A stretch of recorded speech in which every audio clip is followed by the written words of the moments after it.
বিসমিল্লাহির রহমানির রহিম। রিজিকের মালিক আল্লাহ তাআলা। আল্লাহ তাআলা কাকে কখন কোথায় তার রিজিক দান করবেন সে একমাত্র আল্লাহ তাআলাই বলতে পারেন।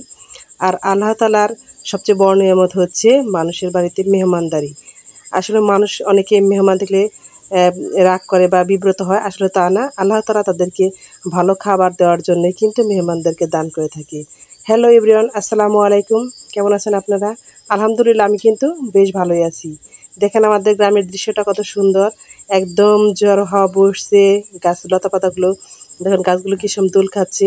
আসলে গ্রামের দৃশ্য কিন্তু অন্যরকম। আপনি যদি বেশি দিন বাঁচতে চান, বেশি দিন আপনার আয়ু বাড়াতে চান, তাহলে কিন্তু অবশ্যই গ্রামে বাস করতে হবে, গ্রামে আসতে হবে। গ্রামের যে মুক্ত বাতাস সেটা আপনাকে একদম ফ্রেশ যে বাতাস সেটা আপনাকে ফুসফুসে আপনার অক্সিজেন সরবরাহ করবে আর একদম অনেক দিন পর্যন্ত বাঁচতে পারবেন। তো আজকে আমি আপনাদের সাথে শেয়ার করব আমি যে লিস্টার হিসেবে প্রত্যেক বাড়ি বাড়ি যাচ্ছি, তারা আমার সাথে কেমন ব্যবহার করছে এবং তাদের কিভাবে কি কাজ করছি। তো দেখেন, তো আমি এক বাসায় গিয়েছি, সেখানে আমাকে চা নাস্তা ব্যবস্থা করা হয়েছে। আর আমি এখানে ট্যাবের মাধ্যমে সব তাদের তথ্যগুলো নিচ্ছি। প্রথমে ট্যাবকে অন করে নিয়েছি, তারপরে এই ট্যাবের যে তাদের নাম, ঠিকানা এবং তাদের গ্রাম সব কিছু আমি ডিটেলসে লিখে নিচ্ছি। এবং তারা এই যে বাড়ির মালিক সে কি করে, তার কর্ম কি, সে তার যে অর্থনৈতিক তার খানায় কোনো অর্থনৈতিক কর্মকাণ্ড আছে কিনা, এসব বিস্তারিত কিন্তু আমি ট্যাবের মাধ্যমে নিয়ে নিচ্ছি। আর একটু মোবাইল এক হাতে ধরছি আর এই ভিডিওগুলো করছি দেখে একটু কাঁপাকাঁপি করছে, একটু মাইন্ড করবেন না। এগুলো করার পরে তার বাড়িতে আমি একটা সিরিয়াল নাম্বার বসিয়ে দিয়ে আসি। এখন দেখেন এই যে ECL এটা লিখে তারপরে তার সিরিয়াল নাম্বারটা আমি বসিয়ে দিয়ে আসছি। তো ভাই আপুরা যেখান থেকে আমার ভিডিওটি দেখছেন, অবশ্যই একটা লাইক দিয়ে ভিডিওটি দেখবেন। আসলে একটা ভিডিও করি, আমার আসলে কয়েকদিন ভিডিও দিতে গ্যাপ হয়ে গিয়েছিল।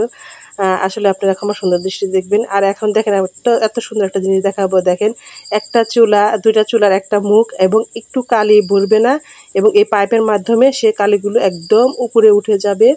দেখেন কত সুন্দর একটা সিস্টেম। আসলে গ্রামের অনেক কিছুই কিন্তু এখন পরিবর্তন হয়েছে, আধুনিকতার ছোঁয়া পেয়েছে। আধুনিক জীবনের সাথে সম্পৃক্ত এই গ্রাম বাংলায় কিন্তু বেশ ভালোই লাগে। আর পাশে দেখেন একটা কল নিয়েছে, এখান থেকে সব কিছু কাজ করে আর এখান থেকেই সব কিছু রান্না করা যায়। যে চুলার মধ্যে জাল দিলে দুটো চুলা একসাথে রান্না হয়ে যাবে এবং ধোঁয়াগুলো কিন্তু উপর দিকে চলে যাবে। আসলে এটা আমার খুব পছন্দ হয়েছে। এর আগে আমি এখানে দেখেছি। আসলে একটা জিনিস বারবার দেখলে কিন্তু মনের আগ্রহটা আরও বেড়ে যায়। তো আমি একসময় আপনাদের সাথে আমি শেয়ার করব আমি এটা চুলা বানিয়ে নেব। তো এইদিকে দেখেন আমি অন্য এক বাড়িতে চলে গেছি, সেখানে দেখেন এদের যে বাড়ির নাম্বার সেটা বসিয়ে দিচ্ছি। আর এখানে কিন্তু একদম মাটির চুলার মধ্যে, এটা তো সিমেন্টের চুলা দেখালাম এর আগে, মাটির চুলার মধ্যেও কিন্তু এভাবেই করে নেওয়া যায়। একদম অল্প খরচে, কোনো খরচ লাগবে না, শুধু আপনার কাদামাটি হলেই হয়ে যাবে। আমার মতো যারা গ্রামে বাস করেন তারা কিন্তু এভাবে চুলা বানিয়ে নিতে পারেন।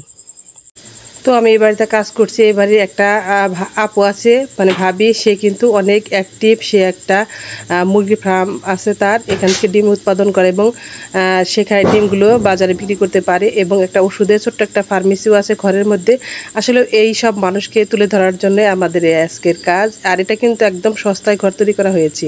আর এদিকে যে বলেছিলাম যে মাটির চুলো, সেই চুলোটা দেখেন এইরকম, যে একদম তারও একটা আছে, তার শাশুড়ি একটা আছে। এভাবে ওয়ালের মধ্যে কিন্তু একটু সাইজ করে নিয়ে এই ধোঁয়াটা কিন্তু বাইরে বের হয়ে যাচ্ছে, ঘরে কোনো ধোঁয়া লাগবে না।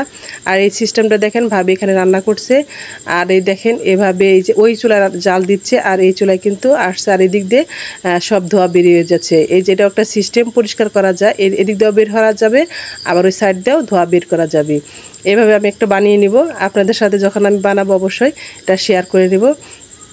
তো আমি এখন বাড়িতে আসছি, এসে দেখি একদম অন্যরকম একটা পরিবেশ। আমার বাড়িতে সুতার আসছে, তারা কাজ করছে, তাদের যে দুপুর রান্না করতে হবে সেজন্য আমি একটু 11টার দিকে এসে পড়েছি। সকাল সকাল রওনা দিয়েছিলাম আজকে। আমি আসলে জানতেই পারিনি তারা আসছে। তো তারা 3 জন আছে, তাদের জন্য আমাদের রান্না করতে হবে। এদিকে দেখেন আমাদের সাথে যারা এই লিস্টার হিসেবে কাজ করে, গণনাকারী, তারাও 2 জন ভাইয়া এক বাসা থেকে আমাকে ফোন দিয়েছিল। আমি বলেছিলাম যে ঠিক আছে, আপনারা আমাকে এখানে আসেন, আল্লাহর রহমতের যা ডাল ভাত যা হয় তা খেয়ে নেবেন। আমি ওনাদের জন্য সামান্য কিছু আয়োজন করেছি। এই ডাল ভাতটা রান্না করেছি আর সাথে কিছু মাংস। আসলে আমাদের যে সুতার আছে সে কিন্তু একদম হিন্দু মানুষ, সেজন্য কিন্তু আমি গরুর মাংস রান্না করতে পারিনি, একটা আনইজি ফিল করবে। এদিকে আমার সব কিছু বেটে দিয়েছি, ভাজি করেছি আর মাংস রান্না করেছি, ডাল রান্না করেছি। আর শুধু তো এটা দিলে হবে না, একটু মিষ্টির ব্যবস্থা করতে হবে, সেজন্য ওই সবগুলো বেড়ে রেখে আমি একটু সেমাই রান্না করে নিচ্ছি। এদিকে দেখেন সুতারা কাজ করে নিচ্ছে। আসলে সবার জন্যই আমি খাবারগুলো বেড়ে দিচ্ছি, সবাই একসাথেই খাবে। মেহমানদের জন্য এবং সবার জন্যই কিন্তু এক টেবিলে সবাই একভাবে বেড়ে দিয়েছি। আর মেহমানগুলো আমার ছোট ভাই, ওরা আমার সাথে একসাথেই লিস্টার হিসেবে কাজ করছে এলাকায়। আসলেও এমন সময় একটু পানি টানি খেলে কিন্তু খুব ভালো লাগে।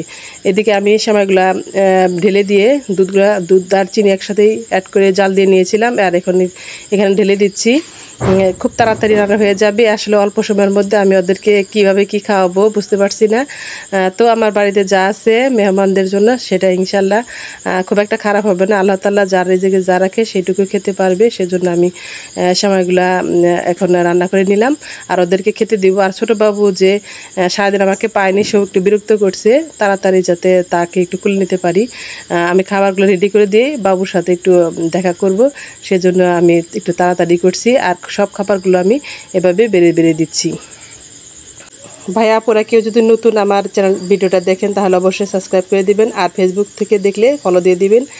আর আপনারা যদি প্রথম ভিজিট করে থাকেন তাহলে এটা কাজ করবেন। আর যারা অলরেডি এই কাজ করে দিয়েছেন, আমার ভিডিওটাকে আমার চ্যানেলটাকে ফলো দিয়েছেন এবং লাইক দিয়েছেন এবং সাবস্ক্রাইব করেছেন, তাদেরকে অসংখ্য ধন্যবাদ। এদিকে আমি সব খাবারগুলো বেড়ে দিয়েছি, এভাবে সব বেড়ে দিয়েছি, কারণ তাড়াতাড়ি করে মেহমানদের কাছে আমি সময় দিতে পারছি না, ছোটো বাবুর কাছে চলে যেতে হচ্ছে। আসলে গ্রামের মানুষ, আমাদের তেমন কেন আয়োজন করতে পারি না। ছোট্ট এই আয়োজন নিয়ে সবাইকে একটু সবাই মিলে একটু খাবো, এটাই আসলেও কথা। আসলেও আমি এখন ভিডিও করছি, ভয়েস দিচ্ছি, এখন আমার অনেকটা ক্লান্ত, অনেকটা পরিশ্রান্ত, সেই জন্য কিন্তু আসলে সঠিকভাবে কথা বলতে পারছি না। আর সময় সবগুলো কিছু বেড়ে দিচ্ছি। আসলে ছোট্ট আয়োজন, ওরা খেয়ে কী বলবে বুঝতে পারি না। তো সবাই একটু ক্ষমা সুন্দর দৃষ্টিতে দেখবেন। আমাদের গ্রামের মানুষরা, একটা মানুষ আসলে যতটুকু তার সাধ্য সমর্থন সবটুকুই চেষ্টা করে। তো সবাই অনেক বেশি ভালো থাকবেন, সবার প্রতি অনেক ভালোবাসা এবং শ্রদ্ধা রইল। আর এই ছোট্ট আয়োজনের কেমন হয়েছে অবশ্যই জানাবেন। সবাই অবশ্যই মেম্বার শাহনাজের সাথে থাকবেন এই কামনা করে আজকের মতো এখানেই শেষ করছি। আল্লাহ হাফেজ, আসসালামু আলাইকুম।